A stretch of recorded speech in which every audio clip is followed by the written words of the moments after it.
Oh, hey, dude. Oh, hey, dude. Oh, hey, dude. So I'm getting ready to dop this stone. This is a cold dop. I know some people are big proponents of hot dopping, and that is heating the stone to the same level as your dop wax. But since I'm using a really fragile tourmaline, tourmalines are notorious for cracking under heat, pressure, or simply just staring at it. I've had stones just break right in front of my eyes for no reason.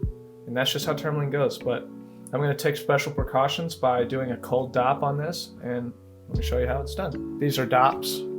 This is what you use to put into the mast, which then you use to cut the stone. What I like to do is put wax on the dop beforehand so that the wax is adhered to the dop, and then I flatten the wax onto, a target dop or something, flat, which then glue the stone to the dop that has the wax on it already. And you'll see why I do that when I transfer the stone. So as you can see, you have so many different dops here. How do you select the dop? Is it just based on size?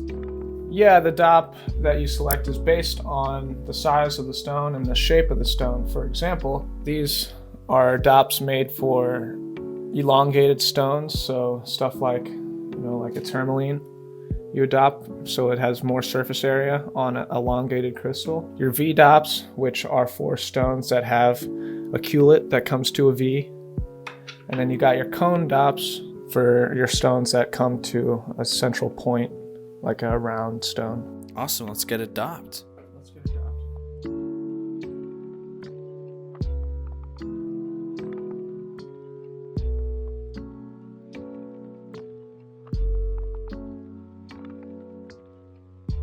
So I am pressing the wax down on something flat, as you can see. Now I'll let that cool. The wax will now harden around the dop, and the wax forms a layer around the dop so that when I attach the stone to the dop, there's a layer of wax between the stone and the dop. This is really useful because when you go to transfer the stone, all you have to do is apply a small amount of heat to the dop, and the dop falls right off because the wax melts.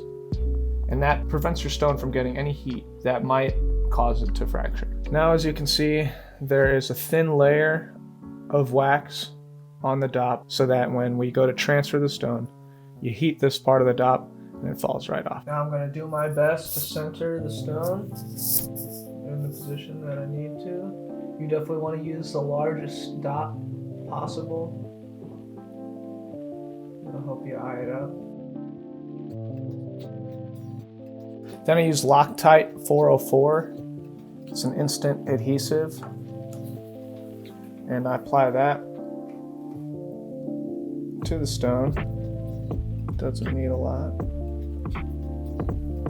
Then I use quick setting Accelerant. Is there any brand that you usually like to stick with? It's the same brand. It's Loctite. Press down. And you got it in the position that you want it in. And then you just apply that, and then it instantly hardens the glue.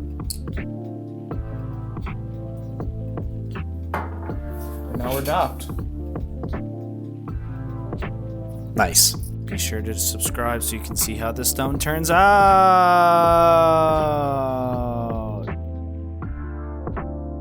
Nice. Thanks, Nolan. No problem.